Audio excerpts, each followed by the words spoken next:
Aku misalnya duwe rezeki budal kok kaji gak ada acara-acara ngono budal nih kan dicak dolen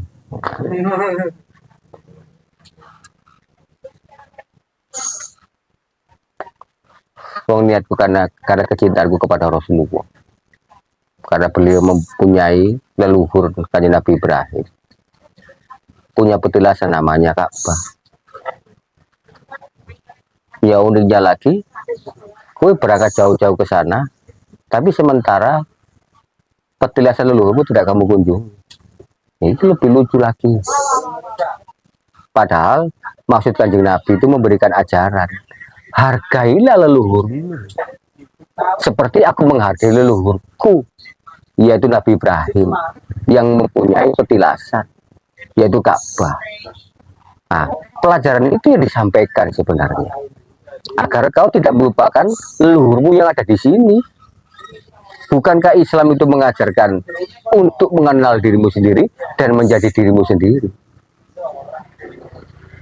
Tapi entah bagaimana prosesnya hingga terjadi seperti ini. Ya salah satu tadi adalah waktu penjajahan Belanda pada zaman Batavia. Itulah dimulai di Telah Haji.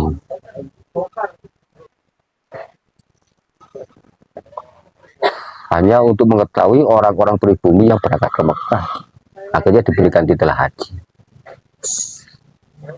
Dan tradisi itu terbawa sampai sekarang. Buktinya apa ya? Selain di Indonesia tidak ada bertitel haji. Tidak ada.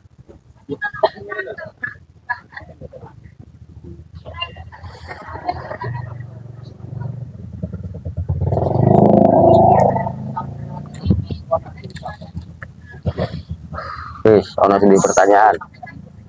Pertanyaan. Kopi ku manduk kuno cukup. Lupa coba. Pergi. Iya itu mepet apa pada kuno mas.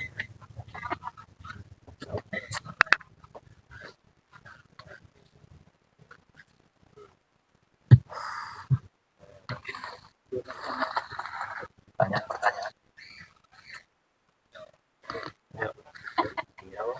Kan nek mana bukan wonten pujian kan.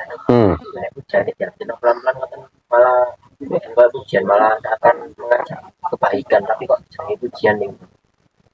Itu nopo. Ya pujian itu kan bahasa terminologi, mengadakan pujian-pujian. Ya terserah pujian-pujianmu berupa apa, berupa sholawat atau berupa syair-syair Jawa. Ya terserah. Yang jelas pujian-pujian itu mengandung makna-makna kebaikan. Apa bedanya dengan lagu-lagu Jawa mau copat? Oh, ini podo aslinya itu. Cuman tradisi itu terjadi dikala kalian sudah adzan menunggu jamaah daripada kosong, makanya diadakan pujian-pujian sambil menunggu kedatangan para jamaah yang lain. Oh.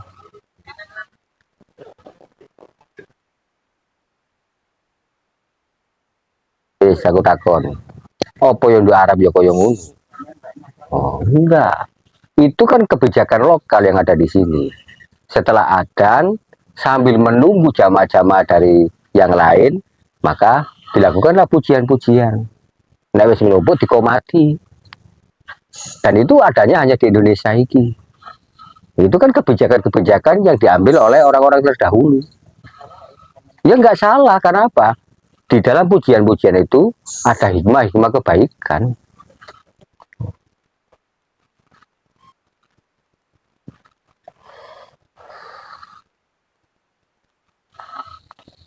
Sampai pun.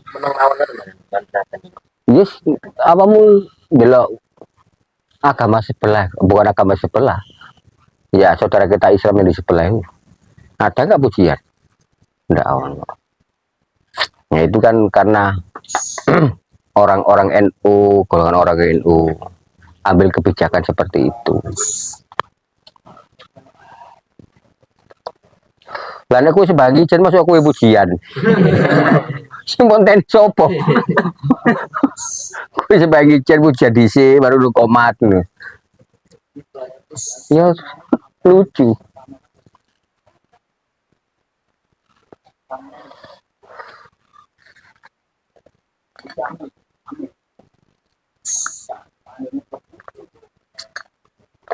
Ya termasuk tombok ati, syair tanpa waton. Itu kan lagu-lagu Jawa yang mempunyai hikmah, kemudian dipakai pujian-pujian saat setelah memanggil orang sholat.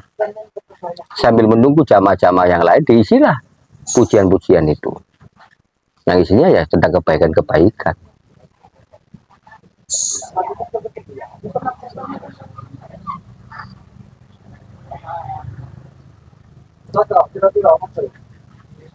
Yo ben kuwi oleh pahala.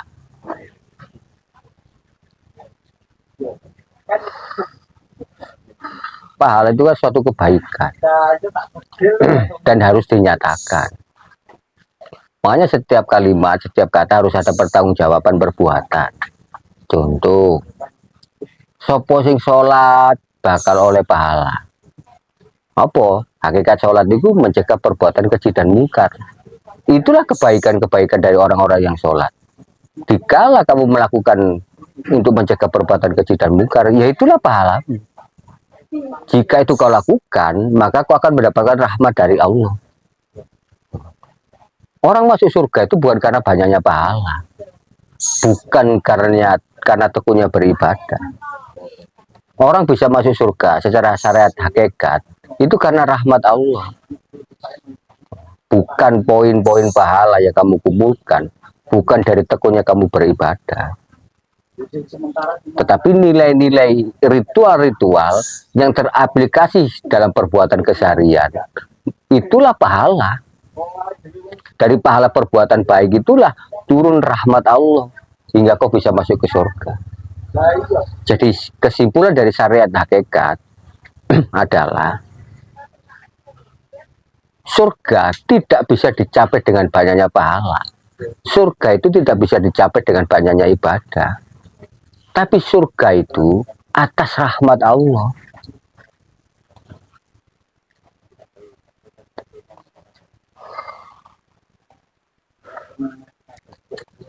Ya pahala-pahala itu kan hanya sebagai pancingan-pancingan agar kita mau beribadah. Apa sih mana ibadah itu? Ya melayani Allah, menyembah Allah itu melayani Allah. Ada ibadah mahdoh, ada ibadah muamalah.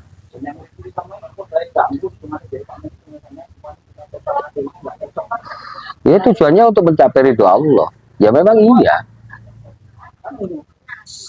Dikala kewajiban-kewajiban yang diperuntukkan untukmu kamu tunaikan, dikala perbuatan-perbuatan baik kamu tunaikan, selama hati, pikiran dan perbuatanmu kamu hadapan kepada Allah, maka kamu akan mendapatkan ridho Allah. Tapi dikala pikiran, hati dan perbuatanmu kamu hadapan kepada pahala, kamu hadapan kepada surga, yaitu katanya kamu tidak pada durasi ketauhidan, kamu dalam durasi kemakhlukan. Karena pahala itu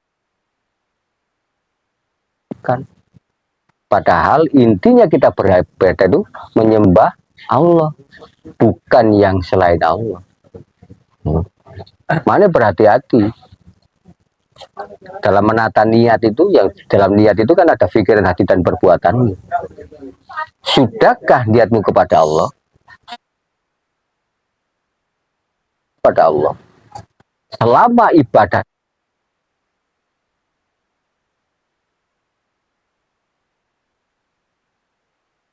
Allah, maka ibadahmu keluar dari durasi ketauhidan. Waalaikumsalam. Monggo.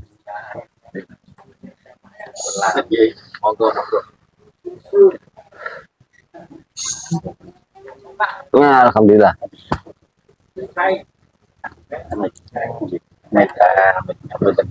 Tasik. Bilen primawa. Iki masan tok. Ki luwe enak.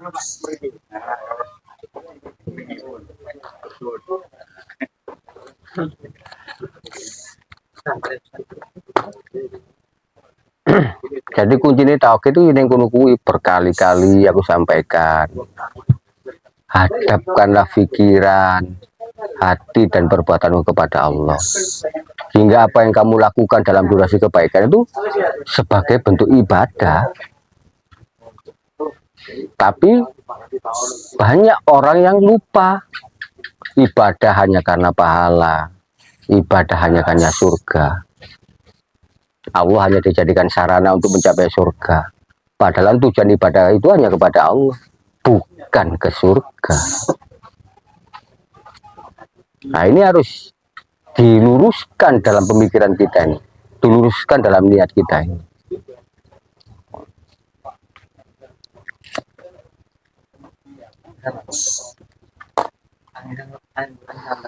Oh iya, aku tak mulai.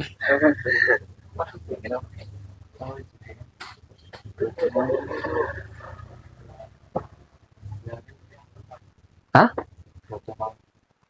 Ya botolnya yang Semar itu. Bukan hanya sebutan yang lain dari yang Semar itu.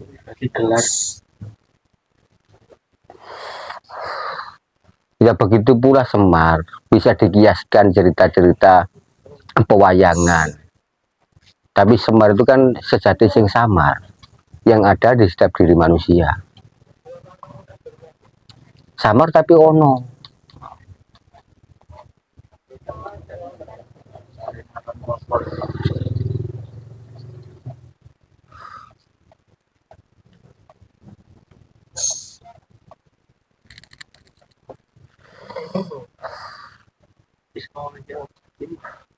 Ismoyo ku termasuk salah satu duluris Semar iki. Ismoyo. Ya, iku salah siji saudara kembare dalam sejarah itu ya Semar iku. Loro dadi siji, siji ana loro ya termasuk Semar karo Ismoyo iku.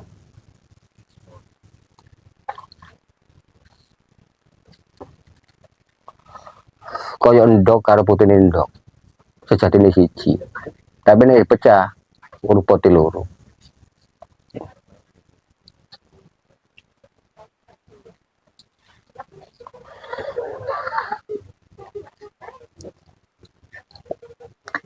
Bro, pada cerita malam kali solusinya pribun ya. Kan beberapa hari kemarin itu atau jalan pas film itu kan tangi-tangi nih kan mantep kok mimpi nih bukan mimpi apa-apa nih tapi kangen ini mau bawa sampai tidur akhirnya saking kangen ini mau film mali bukan mimpi apa mali tangi mali wangen malah tambah kangen mimpi film mali kangen mali malah akhirnya sampai asar nih waktu tangi asar itu kangen hilang akhirnya film salah nih wartawan langsung penyesalan ke orang Hasilnya apa yang ngewantu.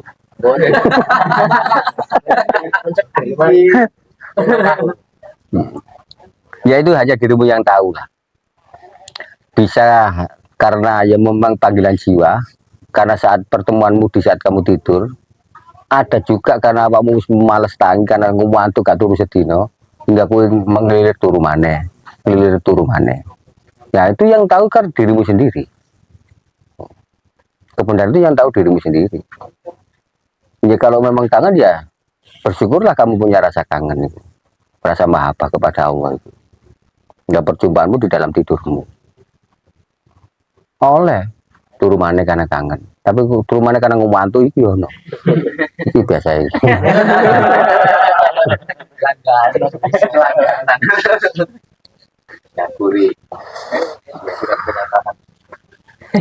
Oh, jaga surat pertanian.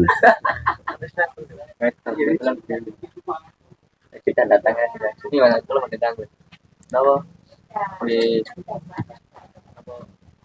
terus ini sama enggak apa ya atau bulan kadang kalau ada itu apa ya mencoba berkomunikasi Ya itu kan suara-suara jiwa daripada bagian daripada alam yang ikuti angin.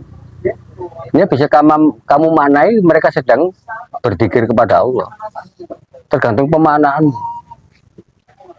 Semua ini kan sedang bertasbih kepada Allah. geraknya, ini semua gerak alam semesta saya bertasbih kepada Allah. Kalau dulu yang ada apa? Kalian muni kalau pindahnya itu tiara. Ya berarti wis nyawiji preferensi ning awakmu iki.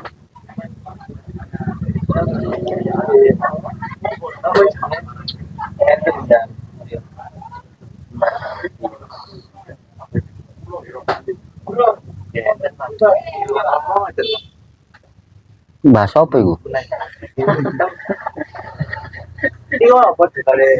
Hmm.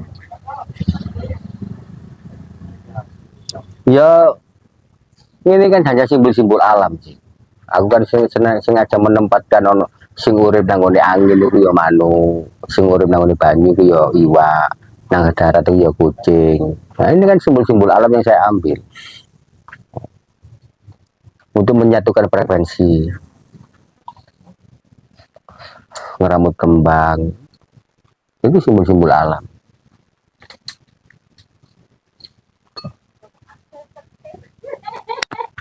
Mas Anang, ya mau bertanya ini, ya.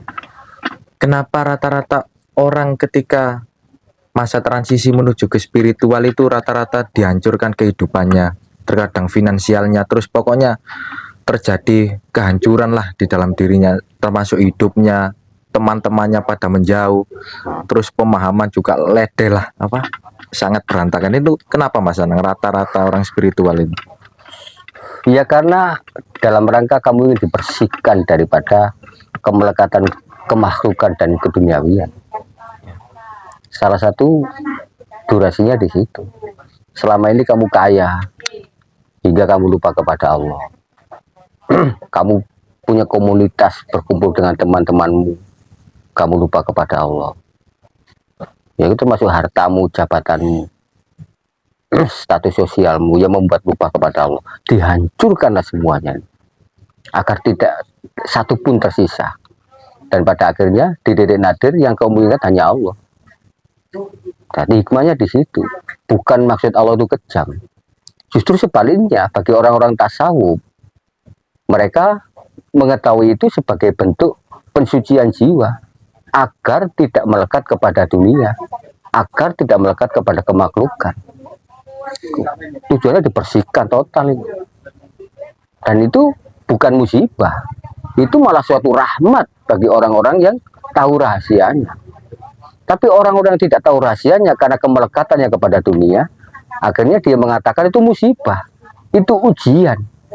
Padahal memang ujian itu ada, tapi bagi orang-orang tasawuf itu bukan ujian, tapi merupakan bentuk pensucian jiwa, bentuk pendidikan-pendidikan ini, agar kita lebih mengenal Allah, bukan terjebak dalam urusan dunia yang di dalamnya ada status sosial, ada jabatan, ada kekuasaan, ada harta benda dan kekayaan.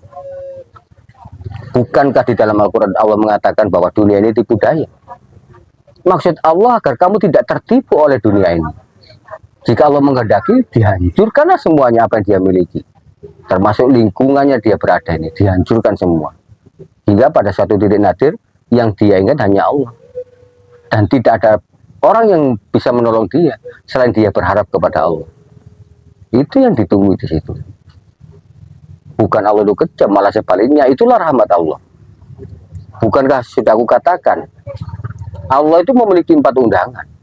1 kematian, yaitu kamu disaksikan kematian-kematian orang tuamu, kematian istrimu, kematian anakmu, kematian saudara-saudaramu, bahkan teman-temanmu dan tetanggamu. Itu panggilan Allah nomor 1 adalah kematian. Panggilan Allah yang kedua adalah kesakitan. Kamu mengalami sakit hingga yang kau ingat hanya Allah, ingin sembuh, yang kau ingat hanya Allah. Kemudian kamu dimiskinkan agar kau tidak melekat kepada dunia, agar kau tidak melekat kepada harta benda, agar kau tidak melekat kepada kekuasaan dan jabatan. Kemudian kamu dihinakan agar apa? Tidak ada kesombongan di dalam dirimu, tidak merasa benar, tidak merasa lebih tinggi. Kamu dihinakan. Kemudian kamu dikucilkan agar kamu bisa berpikir, agar kamu bisa berbicara dengan dirimu sendiri, agar kamu bisa bertafakur, agar kamu bisa mengenal dirimu sendiri, karena kamu sering berkomunikasi dengan diri sendiri di saat kamu terkucil dari orang-orang.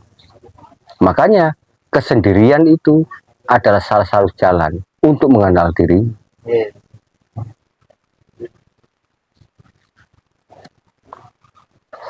Yaitu undangan dari Allah itu. Makanya orang-orang yang sudah dikehendaki dalam spiritual, dihancurkanlah kehidupannya, agar dia tidak melekat kepada kemakhlukan, agar dia tidak melekat kepada keduniawian, agar dia tidak tertipu oleh dunia yang penuh dengan fata morgana.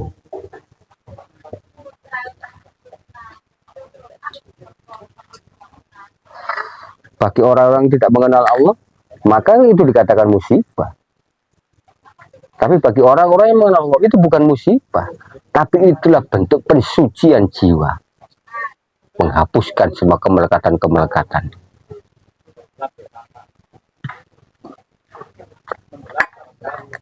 Apakah itu penderitaan? Ya, penderitaan bagi orang-orang yang tidak mengenal Allah. Itu penderitaan. Tapi bagi orang-orang yang mengenal Allah, inilah bentuk pendidikan untuk menguatkan jiwaku, untuk mendewasakan pemikiranku, untuk mendewasakan spiritualku. Karena hakikatnya kehidupan ini adalah sekolah. Kita sedang belajar di alam semesta ini. Kita sedang belajar di alam dunia ini.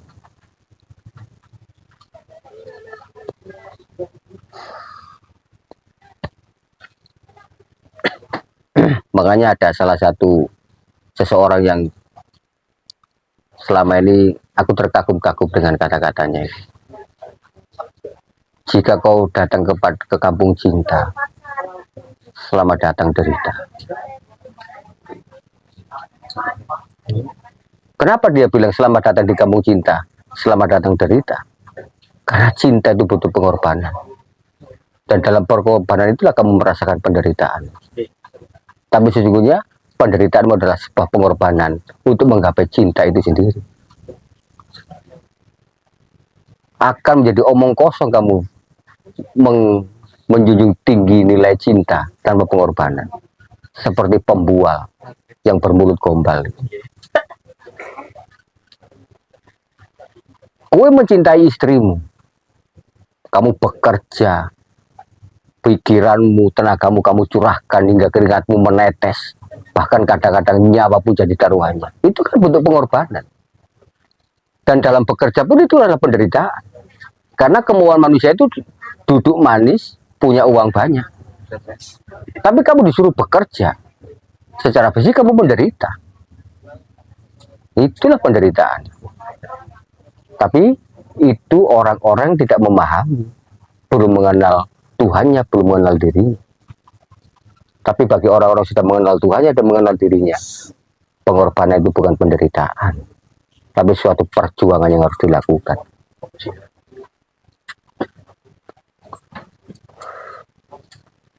Hidup adalah perjuangan. Perjuangan memerlukan pengorbanan. Berani berjuang harus berani berkorban. Tidak berani berkorban, jangan berjuang. Tidak berjuang dan berkorban, berhenti hidup.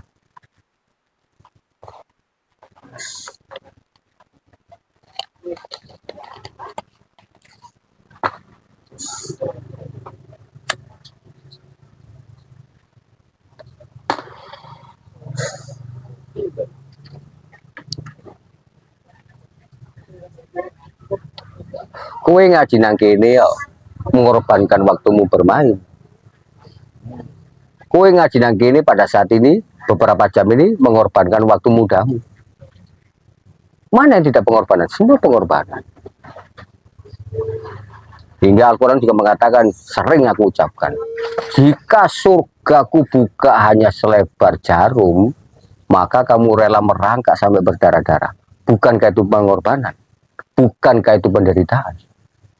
Tapi bagi orang-orang yang paham, itulah perjuangan. Makanya perjuangan perlu pengorbanan.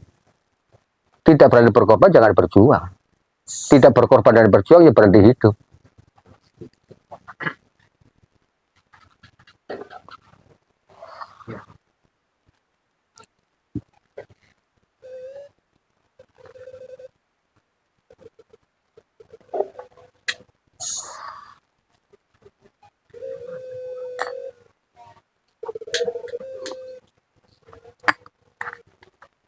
Tapi yakinlah, jika pengorbananmu welcome rene dengan ketulusan, mengorbankan waktu mudamu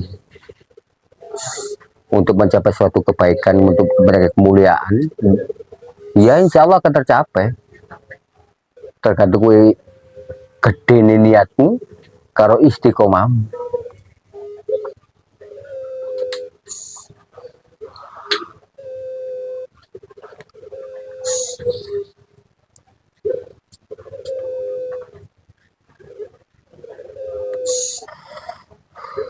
Ya aku takon kue nang kene iki lapo. Kue tekor ini iki lapo. Tak takon iku terlalu bingung.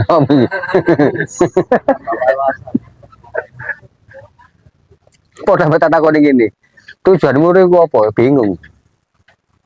Bingung. Ya terserah opinimu apa, alasanmu apa, jawabanmu apa, ini terserah. Ini kadang-kadang orang diberi pertanyaan mudah pun bingung. Tujuanmu apa? Paling singkat ngaji. Kanggo apa?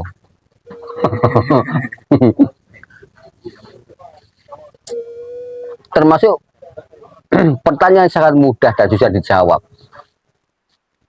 Apa tujuan hidupmu? Bos berbagai macam opini kan. Mencapai kemudian dunia akhirat, sukses di dunia. Semacam-macam itu terserah.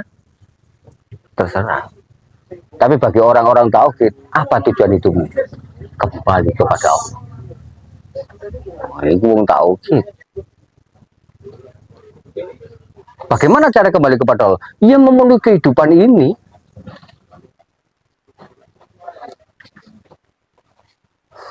Terus untuk apa kamu hidup? Berbagi kasih sayang. Bukankah sudah dijelaskan pesannya beliau? Tujuanmu innalillahi wa inna ilaihi raji'un. Jalanmu bismillahirrahmanirrahim. Terus jalanmu,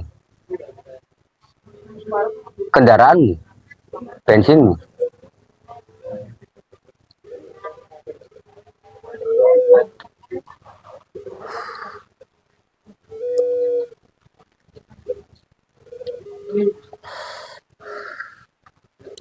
Itu pertanyaan yang mudah, tapi susah dijawab. Kenapa susah dijawab? Karena belum memiliki kesadaran bertuhan. Hanya kesadaran hidup di dunia. Kesadaran dalam keegoisan. Bagi orang-orang punya kesadaran bertuhan, bagi orang-orang punya jiwa tauhid, mantap. Untuk apa kamu hidup? Kembali kepada Allah. Kenapa kamu bilang begitu? Inna lillahi wa inna ilaihi raji'un. Semua dari Allah dan kembali kepada Allah. Dan kehidupan yang saya jalani adalah perjalanan untuk kembali kepada Allah.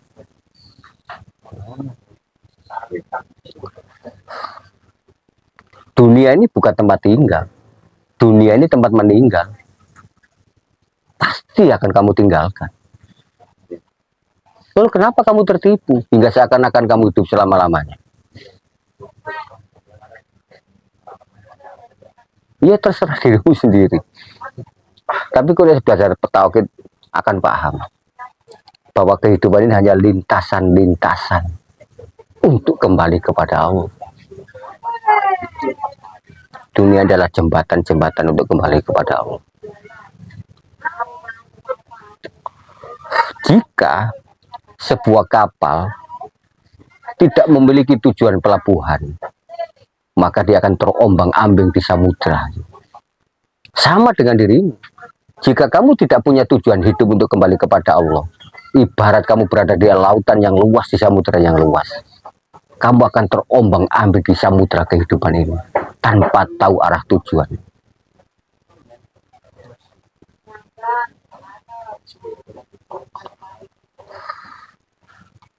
Ya, bagi orang-orang sudah bertauhid dan mengenal Allah, jawabannya sudah pasti dan tidak diragukan lagi. Apa tujuan hidupmu? Kembali kepada Allah. Untuk apa kamu hidup? Berbagi kasih sayang.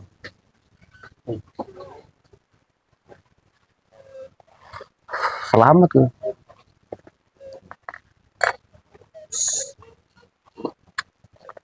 Apa tujuan hidupmu? Untuk kemuliaan dunia dan akhirat. Sekarang saya tanya, ya, oke, tidak apa-apa jika ada suatu pembenaran yang kamu anggap benar. Oke, kowe mengatakan, memberikan jawaban, tujuanku adalah mencapai kemuliaan dunia dan akhirat. Bukankah dunia dan akhirat itu makhluk? Wis, pahamon dewi, artekno dewi. Padahal sudah digarisbawahi, inna lillahi wa inna ilaihi roji'un. Semua dari Allah dan akan kembali kepada Allah. Tapi dikala jawabanmu ingin mencapai kemuliaan dunia dan akhirat, berarti inna lillahi wa inna ilaihi dunia akhirat.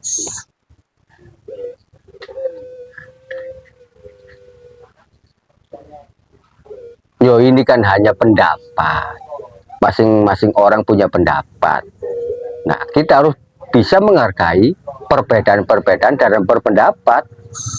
Karena perbedaan-perbedaan itu adalah rahmat. Maksudnya apa? Dari perbedaan-perbedaan itu ada hikmah. Mana yang terbaik menurut dirimu?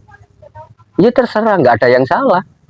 Semuanya kebenaran-kebenaran menurut pembenaranmu masing-masing.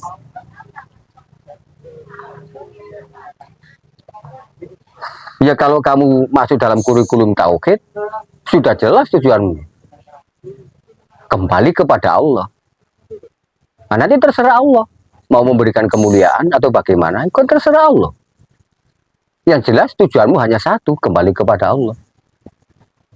Sekarang aku tanya, jika kamu seorang pemain sepak bola, tujuanmu menang apa golek piala?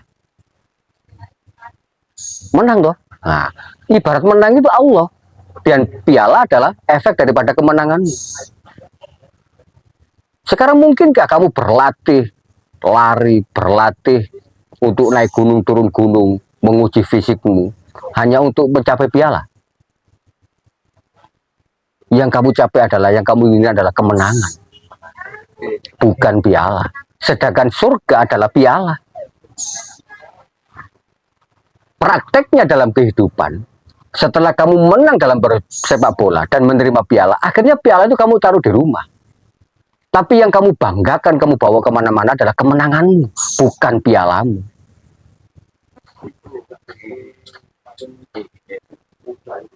Iya, harus sadar. Artinya yang kamu banggakan kemenanganmu, bukan pialamu, karena pialanya sebagai simbol. Setelah kamu dapat piala, difoto oleh para wartawan, kamu di atas panggung. Setelah kamu sampai di rumah, piala itu kamu taruh. Tapi yang kamu bawa kemana-mana adalah rasa kemenanganmu ini. Mungkinkah piala ini kamu bawa ngalor ngidul ngetan ngulan ngisi karo turu?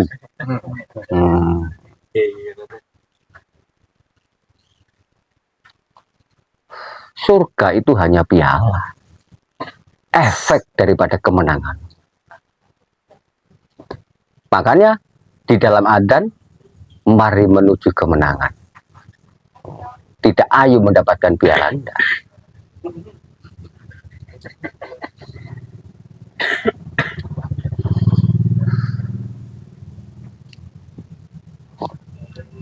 Ya lucunya lagi, ada beberapa orang dalam tujuan beribadah menggapai surga. Allah hanya dijadikan sarana untuk mencapai surga. Saya akan beribadah mencapai ridho Allah agar aku dimasukkan ke dalam surga. Terus di mana kalimat inna lillahi wa inna ilaihi raji'un? Kamu yang sebenarnya sampai kamu kembali lagi kepada kemakhlukan.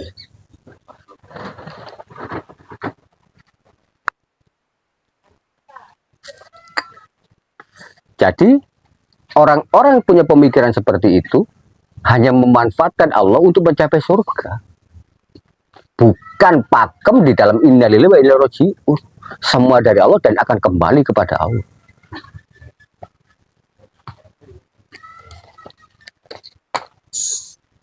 Ya pada akhirnya dalam wacana umum, saya kembalikan lagi kepada pemahamanmu, keyakinanmu, model endi terserah.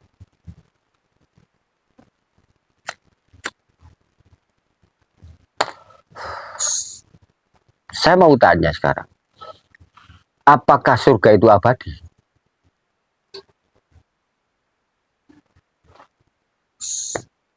Terus apalanmu terhadap sifat 20 Allah, wujud kita mbako,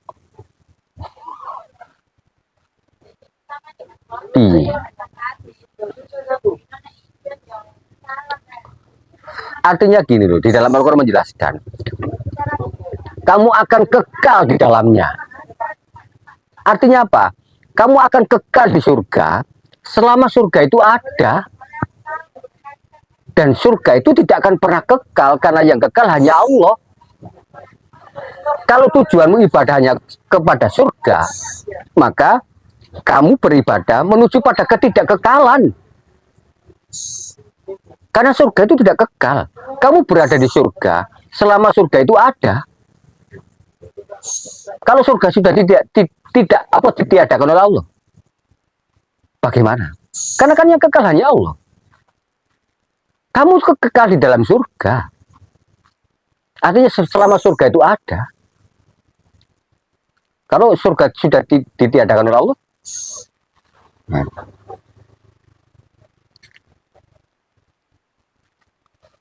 podameng ini, tinggallah kau di rumahku selama-lamanya. Ya selama rumah itu ada. Nah, ini rumah itu terus kena gempa bumi, terus rumah itu hancur. Sama dengan begitu. Itulah qoladina fiha, kau kekal di dalamnya. Ya selama surga dan neraka itu ada. Ya, kalau sudah tidak ada atau ditiadakan oleh Allah,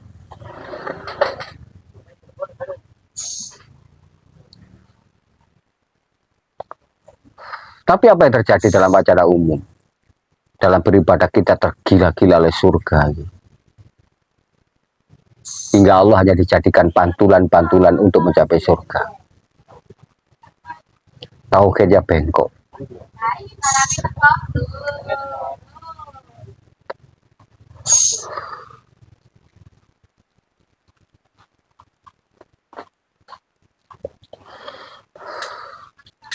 Karena tidak mungkin seorang petarung, seorang peserta lomba itu dalam berlatih dia niatkan hanya untuk mencapai piala. Enggak. Dia berlatih dengan keras hanya untuk menuju kemenangan, bukan piala. Karena jika piala kau dapatkan, pasti kamu taruh di rumah. Tapi yang kamu bawa kemana-mana adalah rasa kemenangan. Yang kamu banggakan adalah rasa kemenangan. Sementara piala wis parkir ning omah.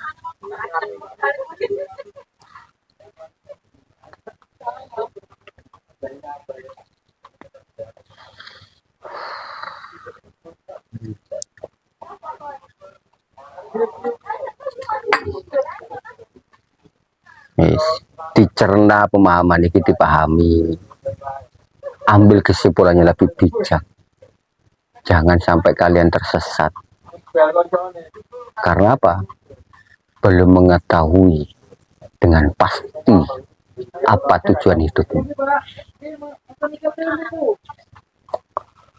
Tapi kowe wis pasti wis yakin selamat selamat. Kamu tidak mungkin terombang-ambing dalam samudera kehidupan. Kamu sudah pastikan bahwa kau sebagai nahkoda membawa kapalmu, membawa raga dan jiwamu kembali kepada Allah.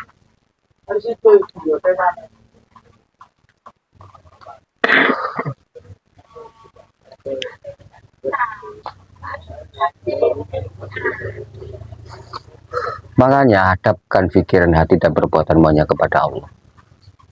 Itu salah satu daripada menu untuk kamu mencapai ketauhidan.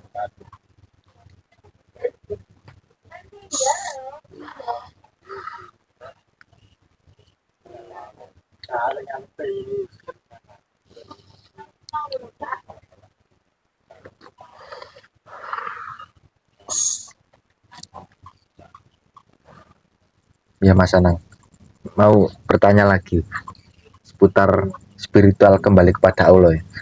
Kan di Quran kan ada apa?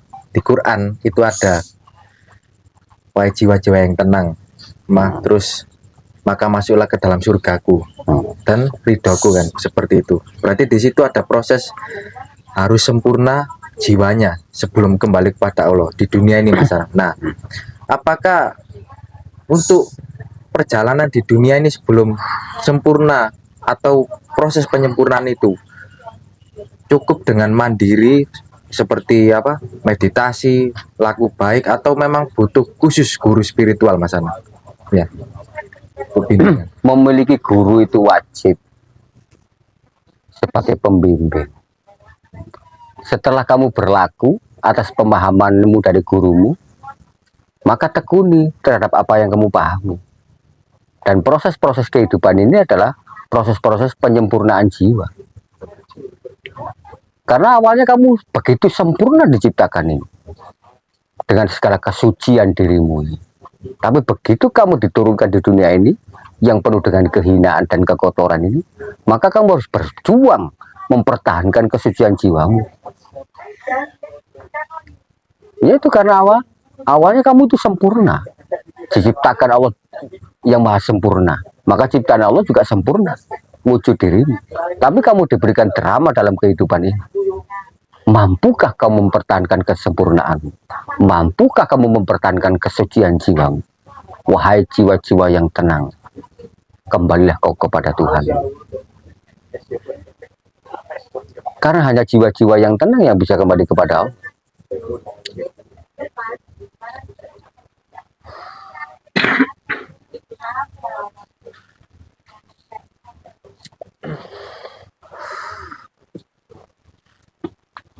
Sekarang aku tanya, sering orang itu berbicara, hidupku ini sangat berat sekali. Bicara tentang berat, itu pasti ada volume, ada benda yang memberatkan. Pasti itu bentuknya materi. Sesuatu yang berat itu materi. Punya massa berat itu pasti materi. Nah, itulah kenapa kadang-kadang orang berbicara hidupku sangat berat. Karena yang kamu pikirkan adalah dunia. Nggak ada orang memikirkan Allah terus berat. Berat itu nggak ada. Nggak Allah. Justru kalau ada orang yang berkata, kehidupanku sangat berat. Karena apa? Tumpuan kehidupanmu adalah dunia, adalah materi yang punya volume berat. Makanya kamu mengatakan kehidupanku sangat berat. Tapi dikala pikiran hatimu bertumbuh kepada Allah, nggak ada yang berat. Di situ ada keridoan, ada keikhlasan menerima segala ketentuan Tuhan.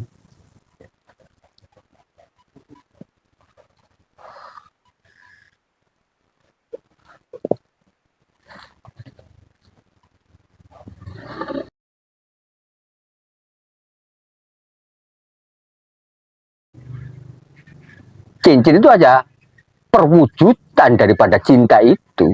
Jadi cincin itu bukan cinta, sama dengan dirimu. Kamu adalah perwujudan dari sifat wujudnya Allah. Pertanyaannya, apakah cincin itu cinta? Sama pertanyaan itu terjadi pada dirimu.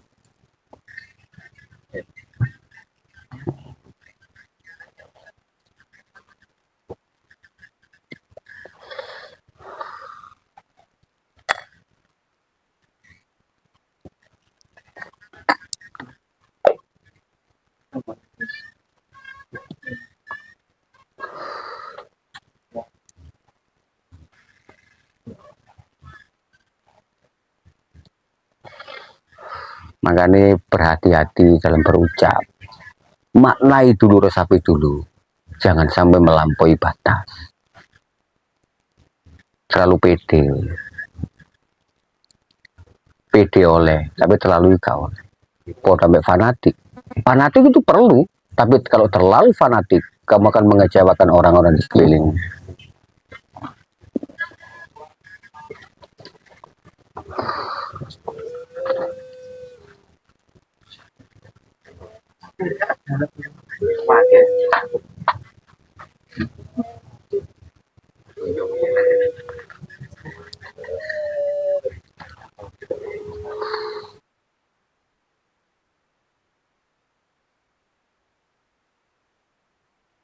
diriku hanyalah wujud dari sifat wujudnya Allah.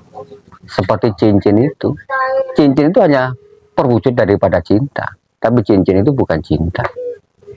Cukup di situ.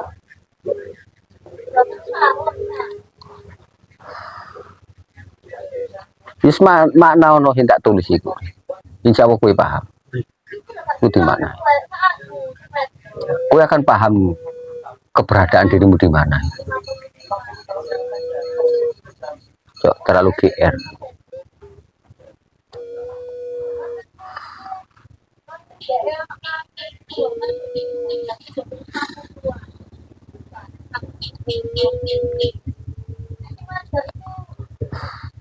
Wis ono sejam. Jam belum. Yes, cukup.